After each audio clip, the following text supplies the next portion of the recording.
We have a special guest joining us today. We've got Mojo from the MOJO In The Morning show from iHeart Radio. Yes. You're a big name around here, so we wanted Tour to make... professional. That's Mojo. right. Yeah, now professional golfer, Mojo. Yeah. I have the perfect job for radio because I get off the air at 10:30 so I can make an 11 o'clock tee time. It's a beautiful thing. Well, we're appreciative that you're here. I wanted to get you in here because I know you love golf. You're in the entertainment business. I think you probably have a unique perspective on some things that are happening in golf right now. And I came from the sports world. I was with ESPN for 13 years. So I figured maybe we could give some opinions on what's going on right now. I'm good. And I think I might be your guys' #1 customer. Cause yes. I'm usually here seeing what kind of new Grayson stuff you guys have. It's funny because you came in Grayson. I'm all, yeah. I've got Grayson on also. It's one of my favorite brands, a local brand as well. The worst thing that happened is our studios moved downtown. Yeah. And once they moved downtown, I'm drive on Woodward and go. You guys have a better selection. Carl's has a better selection many times than the Grayson store does, which is awesome. It makes it really hard to work here because I go downstairs and I'm like, I love that. I love that. I love that. I need that. So I understand your pain. And it fits big dudes like me, so I like it. Yeah. Well, it fits small dudes like me too. I'm 5'8", so it fits everybody. But before we get into the entertainment side, before we get into the professional side and those topics, I wanted to talk with you about maybe your golf journey as well. Because as you said, you're a golfer. When did it start for you? Did you always play or have you recently got the itch? No. So, when I moved to Michigan 25 years ago, I'd lived in Arizona, which great golf. Yeah. I grew up in Illinois, great golf. Mm-hmm. Didn't start golfing until I moved to Michigan, the best golf. And I lived in a neighborhood where we had a group of guys, and every single Sunday, those guys were gone when I would wake up in the morning. And I would wonder where they were, and I found out from their wives and family members they were all golfing. They never invited me with because I was not a good golfer or not a golfer.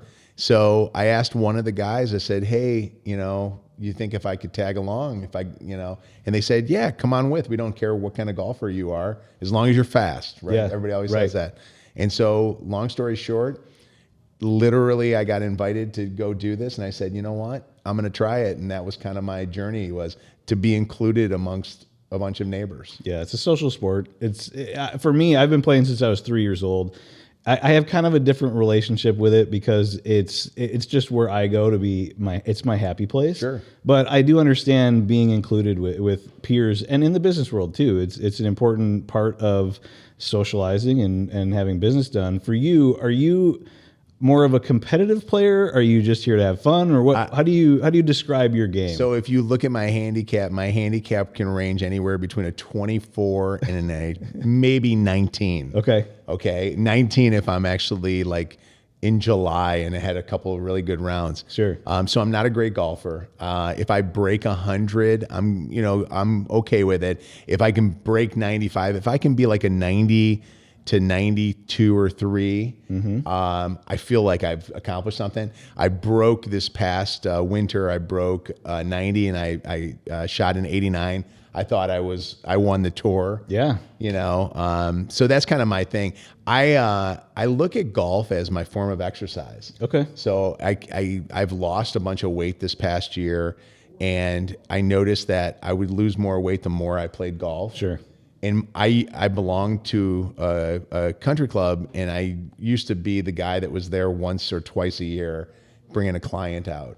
And now my goal is, if I can be there 3 times a week, it makes me feel good because I do have the time to do it. Yeah. With golf too, I think that's one of the great things about it. Like you mentioned, you're anywhere from a 24 to a 19, but you're competing with yourself and you're always trying to get better. And even if you're not a tour pro, you can still work towards a goal, or you can shoot 89 and feel like you've accomplished it. I'm legit, by the way. I don't want anybody to think this. I'm not a 24 that is really like a 16 and uses that just to You're not sandbagging us. I don't win tournaments. Yeah. You know what I mean? Like, guys use me for my handicap. So I'm kind of legit on that. Mm-hmm. Everybody always says this to me. If I took lessons consistently, I probably could be good. Sure. My fear of taking lessons is I'm afraid to get good, because I see some guys sometimes that are really good and they don't enjoy it. Yeah. And I'm not going to lie. I love what I get to do by going out and golfing with friends. And I don't want it to get to a point where I get so frustrated I stop loving the game. Yeah, that makes sense. I think for me, now as I get older, I've got 3 kids, I have a wife, it becomes harder and harder to play because it takes a lot of time. A ton. And that's, I used to play a lot. I was better when I was younger. And so what you just described is sometimes me, where I get frustrated because I know I can be good. And can I give you advice? I used to never look at it as an opportunity to spend time with my kids. Yes. Not because of any other reason than I thought that I was taking time away from the kids. It's a great opportunity to get the whole family involved. Yep. My sons now are really into golf, and they wish I would have gotten them into it younger, at a younger age. I didn't because I felt like I was taking time away from them. I really wish. Now I actually, my sons and I play as buddies all the time. Yeah. And I wish I would have gotten them into it younger. It's funny because, like I said, my dad was a pro, and so it was. I had the dad who never pushed me in golf. He always said, "If you want to play, that's your dream. It's not mine," which I loved. But I actually say I wish he would have been able to spend more time with me and push me more. I think I could have been better, but I still appreciate the aspect that it was never a competitive thing. It was never, I'm going to push you to try to play and try to be competitive. And so now we enjoy that as well, that we can just go out and play. And we're trying to do that with our kids now too. We actually have a tradition, the drive, chip, and putt competition. It's great. Every year the kids go and compete. Sometimes they don't practice enough, so the results aren't there, but it's just fun. We say, listen, you're not going to win this thing. We know that. Let's just go in and have fun. So that's kind of been our new thing that we do, and that's been our time to spend. Here's another one too. I'm always on my phone. Yes. With work, I'm constantly talking to clients or talking to the people that are on my show. With golf, I'm away from my phone for 4 hours. Yeah. And my wife and I have just started taking up golf in the last year and a half. It's truly 2 hours to 4 hours where I'm not on my phone. She sees a totally different side of me. Yeah. And actually, it brings us closer together. I'm not one of those spouses that tells my wife what clubs to hit. Sure. She'll ask me for advice and I tell her. And we actually get along really well on a golf course. That's another one too. Be really careful if you start becoming that husband or wife that is telling your spouse what to do, and they don't enjoy being around you. I definitely don't like when Kids too. And kids too, yeah. Yeah. I don't want to become that guy. Like, I don't know enough about the game to tell you what to hit, but if you ask me for advice, I'll give you maybe a good tip or two. Yeah, I found that with my kids that I've learned to just back off and take a little bit of a lesson from my dad of, they're not going to be tour players. Let's let them enjoy it. Yeah. Because if they enjoy it now, they're going to enjoy it later in life, right? My son, so my oldest son, Joe, just started golfing maybe a year and a half ago, and he's gotten really good.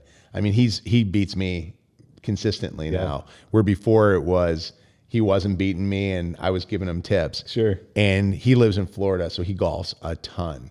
It's been a proud moment for me as a dad because I love to see how much he's enjoying this. Yeah. It does make me sad that I didn't get him into it younger, because I think in high school it would have been a great sport for him. I think he was fit for being a golfer. Yeah, I was, like I said, I'm a smaller person. That was always my sport, and so that was how I bonded with my dad too. That was through golf. Yeah. And on the golf team in high school, that I got to compete, and he could come to our matches and watch me compete. That was how we bonded and how our relationship really formed. So, you mentioned Florida. Yeah. You mentioned you're a member at a country club. I imagine you get to travel quite a bit. Is there a favorite course that you have played? I know you said it hasn't been too long yet, but is there one that sticks out? Well, I haven't done a ton of traveling with guy friends and doing the golfing. I've done the Pinehurst thing. Yeah. Loved it. I thought that was actually a really cool thing. Here's one thing. I didn't know you had to walk to and for at Pinehurst. Yep. And we went in July. It was 100 degrees. I thought I was going to die. Yeah. That was crazy. That was actually the start of me saying I got to lose weight. Oh, really? Yeah, because I was 270 at the time. Okay. And I was like, this is ridiculous. Like, I can't be this heavy and try to lose weight. My favorite course probably ever would be locally here. I love Orchard Lake. I think that It has everything that you want in a golf course. Yep. I'm a biased, I ended up joining there. I belonged to a couple of different clubs here. I belonged to Pine Lake. I belonged to Forest Lake. Yeah. I actually loved Forest Lake probably better than. That's where I grew up. And I know your dad was, one of the historic, pros at Forest Lake. Forest Lake was great for me. They had the best chicken salad ever. They were known for their chicken salad. I used to go to the halfway house just to get a milkshake. Tim. Yeah. Tim in the halfway house, man. He knew exactly what was going on. I used to pull up. This was the funniest thing. I was such a non-golfer, and I laugh all the time about this, that the clubs that I belonged to, I knew the people in the halfway house more than the pro. Yes. Because I would pull up and eat food and then go home and sit on my couch and watch TMZ. I'd take a cart out to 9, play 9, grab a milkshake, play 10, and then just go back in. That was all I wanted was the milkshake. It was the best. As far as courses nationwide, there's a place that I belong to down in Florida called Pelican Golf Club. Mm-hmm. It's spectacular. I call it the Four Seasons of golf courses because they treat you amazingly. The golf is amazing, but honestly, their customer service is just ridiculous. I mean, they make sure that every one of your memorable moments there are memorable. You know what I mean? Like it's like every time I go there, I feel like I walk away going, "Wow, this place is spectacular." Keeps you coming back. Yeah. I actually have the opposite story of Pinehurst. We scheduled a trip. My buddies, every year we used to do a trip. We don't do it anymore, unfortunately, but scheduled a trip to Pinehurst. We were all set to go. 5 days before I get sick, just ill. I in the hospital, IV, everything ill. Missed the whole trip. They all went, and it was the same thing. It was like 100 degrees, so I knew I wouldn't have been able to try to tough it out, but still have never been. Pinehurst is awesome. I think 4 is better than 2. Okay. I think 2 is, got so much play that it was kind of rough. I will tell you that the town to me is the coolest part of it. I've heard that. Like as a guy, going down there with a group of buddies was cool. Here's something that we did. So my youngest son, Luke, graduated from Notre Dame Prep. Mm-hmm. He didn't want to go on his senior trip. We didn't want him to go on the senior trip. Sure. We offered him, go anywhere you want to go. He chose with a buddy of his to go to Pinehurst. That's cool. So we took, as parents, the moms and dads took the kids there. The moms had just as much fun at Pinehurst. They golfed. We did the par 3 course, which was amazing to play. We witnessed like 4 hole-in-ones on the time that we were there, which was pretty cool. Yeah. It's a special place. That's literally the Disney World of golf. Yeah, absolutely. So on the opposite side, is there a course you haven't played that's on the bucket list? Like if there's one course that you had to pick, where is it that you want to play? Oakmont. I'd love to go. Yeah. They're going to have the U.S. Open there. Yep. I met a couple of guys down in Florida that belong there. They said that they would take me. That's a cool place I'd like to go to. Pebble Beach, just being on the water would be great. While I was at ESPN, I started a story, and unfortunately I never got to finish it. I still feel like I want to try to finish it, but I had this idea. It came around Father's Day that I wanted to play all the courses that meant something to my dad with my dad. Wow. And so we started it, and we started at Chandler Park in Detroit, and that was the course that he grew up playing on. Him and his buddies would sneak under the fence. They'd go play 9 holes. That's where he learned to play golf. So we played there together.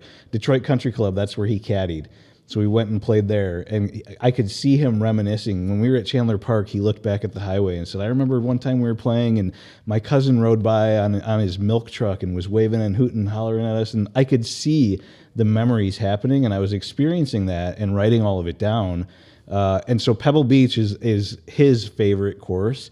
We've never been able to play it together. I've never been there before. That one for me, Pebble Beach for me, is something special because of that. Yeah. I want to go with him. And then Augusta National, I have kind of a salty story about Augusta National because so the Masters, they only give you a couple credentials per organization. Yeah. Very strict about it. So at ESPN, I was covering golf, thought I was going to be able to go. I end up not getting sent. The guy that got to go instead of me, he ends up getting in the raffle for the media. They do a raffle at the end of the tournament. They pick a few names out from the media, and you get to play on Monday. Wow. Sunday pins, you go down Magnolia Lane, you get a caddy, everything, and he got picked to play. So you'll kill me for this one. Just two big quick stories. Had a chance to play Augusta National. Oh my God. I had a client that I advertised for who he was one of the big owners of one of the weight loss products that I lost a bunch of weight with. They had an amazing year. He said, hey, as a thank you, I want to take you to Augusta National. Wow. And I said, no. Oh no, Mojo. And instead we went to a Black Eyed Peas concert. I chose, he gave me the choice. He said, hey, I want to take you to Augusta National to play. I'm a member there. And I said, what else you got? And he goes, or we can go to the NCAA championship. And I said, I don't want to travel. And then I said, well, what else you got? And he goes, well, I'm sponsoring the Black Eyed Peas. Do you want to go to the show? I chose, let's do that. And a lot of it was exactly what you had said about taking time away from your family. Yeah. I didn't want to leave my family. My kids were younger and I didn't want to leave. I didn't realize, and that's how much of a non-golfer I was now. I would never say, I'm right now. I was going to say, what's the answer now? I'd sell my family for, but I didn't realize that it was that special of a place. Yeah. I watched the Masters and I thought, oh, that's cool. But I watched golf on TV and never realized how hard it was. Yeah. And turned down. And everybody that I know that knows that I turned it down thinks I'm crazy. It's wild. Yeah. I'd just like to go there with my dad. I know that's not possible to play it with my dad, but that's another one on the list that we have that we want to do that together. But yeah, to have the opportunity to play it in my shoes, I know, like I said, it's a little salty still. And they say in the media, especially on Mondays, they take your picture on the first tee, you play your round, and they've got it framed for you on 18. Wow. And ready to go, and you get to take home that picture. I was just invited to play LA Country Club. Oh, wow. And I didn't understand, the history of LA Country Club, and I didn't understand celebrities aren't there, that you can't pull your phone out, you can't post any social media, anything about it. So I am going to take, the friend up on that offer. Yeah. Because I hear that place is just yeah. special too. Yeah. Well, there's some tour tournaments there and tour players play there. I did want to get into the professional side of this, like I said in the beginning, because I think golf is in such an interesting place right now. You and I are talking about it as casual fans, as average golfers, but I think as casual fans and from our side of it, we're in this weird, I don't know, era of golf where we've got the PGA Tour, we've got Live Golf, there's PIF, maybe possibly entering in with PGA Tour. I think fans in general, and maybe you can give me your opinion on this, but fans in general are at a strange point of what are we supposed to root for? What are we supposed to be watching? What do we want to watch? You as a fan, what do you want to watch? Do you just care about the best players playing together? Does it matter to you where they are? I'm not the purist of golfers. Like when Liv started, I thought that was cool. Okay. I mean, I think that some people got a little carried away with their hatred towards those golfers that chose the option to make money. Sure. It's so funny. And in other sports, these guys can pretty much, call their payday. And here are these golfers that chose it. I didn't care about that. Okay. I will say that I think that their TV contracts, if they were better, would probably do better. Yep. Watching, Live Golf on, what is it? The CW network or whatever it is. Yeah. You know what I mean? Yep. Like ESPN, if they had it, would watch it. I like watching golf for the history of golf, like the historic tournaments, the Ryder Cups, the Masters, the U.S. Opens and stuff. I don't necessarily watch the average just regular tournament unless there's a big story behind it. Sure. I do think what Tiger and Rory are doing, with a little bit of simulator thing. Yeah. Has turned out to be way better than I thought it would be. Okay. I'm shocked that I actually have found myself watching. Yeah. The TGL League. It's been pretty interesting. I think you talk about numbers and viewership. They've gotten some pretty big numbers to start. I mean, surprisingly, they have, and I think that it's also when the golfers make themselves more accessible. I think I think the Waste Management Open to me is awesome. Yeah. And you talk about bucket list. Yeah. I want to take my sons to that. Sure. I don't want to hang with my buddies at that. I want to hang with my sons at something like that, Yep. and go on a Super Bowl weekend and do it. Because I think that's actually pretty fun to see that the golfers are really enjoying themselves. Mm-hmm. I wish the Rocket Mortgage Classic did something like that. Yeah, I do too. I think if they made it more fun, Yep. You'd maybe get some more golfers that would come here. But I think TGL is good. So I've got an opinion on TGL. I want to run this by Okay. you because I agree. I think it's good. I find myself watching it. Mm-hmm. I think it's entertaining, and it almost moves us. It's almost in the middle, to me at least, of YouTube golf and professional golf. Right? We've seen all these YouTubers blow up, and everybody's watching golf on YouTube now. And I think we all want to watch golf at a high level, though. So maybe this is a little bit of a blend. However, that being said, I find myself after about an hour tuning out. And I think I'm all set after an hour. I've seen it. It becomes a little stale to me. I'm still entertained, but I think after the hour, it's just down in the background to me, right? And so for me, there's alternate shot. There's just one-on-one matches. You've got all this stuff going on. You got the hammer. You can throw a hammer. I would like to see. Let's cut it down to an hour, and let's just do one-on-one matches, two twosomes. 2 teams, one-on-one, go at it for, let's say, 9 holes, switch guys out, go another 9 holes. I think that if we could move it along a little bit more and condense it a little bit more, it would just make it a little bit easier for me to watch. Here's the problem is sports gambling's made everything Correct. about sports gambling, right? So it's not even so much how the ratings are or the watching it is, it's are they getting some action? Yep. So I like that. I like interactive. I'm really big on making it fan interactive. Like it'd be kind of cool if you could pull guys from the audience and let them play with, where they just jump out there and play, and you play their handicap, Sure. which would be kind of funny. That would be You know what I cool. mean? If you had a 24 handicap golfer Yep. playing on Tiger's team and a 20 on Rory's team, it could be kind of interesting. I think that would be interesting. I also find myself, we're in the TikTok world, right? Yes. Where we get so caught up by whatever that quick little TikTok video does. And I think that where they're going to be successful is by having good social media moments. 100%. And, Tiger not choosing the right club. Yeah. Hitting it 99 instead of 199. It was great. Yeah. And Celine Dion at a coming and watching. I heard that if you go and watch it live, it's spectacular. I've had 4 or 5 friends that have gone and watched it, and they said being there was electric. Yeah. It's a party atmosphere. You're having drinks and you're enjoying it. That's going to be interesting to see if they can keep that going. But I agree with you. I do think it's a long. It's 2 hours, right? I mean, and I get it. We sit and watch normal tournaments for 5 hours, 6 hours, however long.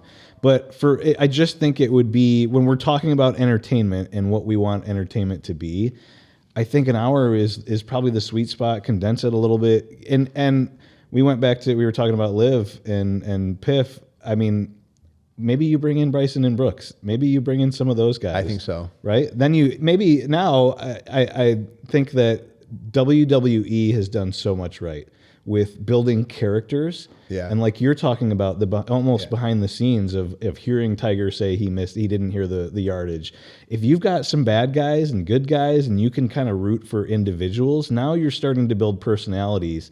And they're trying to do that. The tour is a little bit with even the Netflix documentary Full Swing. They're trying to give us a little bit behind the scenes, but if we could build those characters up a little bit more, even, I think that would help. Sexiness sells. Yes. Right? People want to be able to root for the villains or root against the villains. Yeah. And I do think that there is something to be said about that. Yeah. And I think they would be smart to do it. I do too. Yeah. And if Jason Langwell is listening right now, 'cause I know Jason's got it, has got his hands in the thing. Yeah. I think he's a smart guy. I think he's a brilliant guy. I do and too. I want to see him be successful.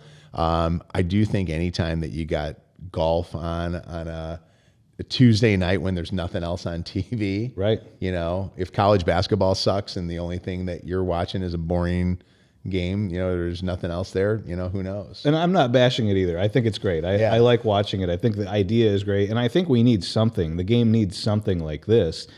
Let's just continue to evolve it and continue to move it forward. My last question, I know I said courses that you'd love to play. And I think I maybe know, based on what you've said already, maybe what the answer would be. Dream foursome. Who would you love to play golf with? We'll end on that note. Do they have to be professional golfers? No, anybody. Just dream foursome. Ideal foursome that you'd want to play golf with. My first would be maybe Tony Romo. Okay. Because I know he's a good golfer, and I think he'd have a lot of fun things to say. I'd probably take Tiger, because you got to have Tiger in there somewhere. Yeah. Yep. And I am in this foursome, or they're the foursome, and I'm the fifth guy. Which one? You're in the foursome, so you get three guys. So I got three guys. Yeah. It would be a flip of the coin between Steph Curry and Justin Timberlake. Okay. Because I know I'm trying to pick guys who I know are really good golfers. Yeah. But I'm also trying to pick some people that I know would be fun to be with. Well, we appreciate you coming in. Always fun to talk golf. We've got the awesome opportunity to have someone like Mojo here right in our backyard. Mojo from Mojo in the Morning on iHeart Radio.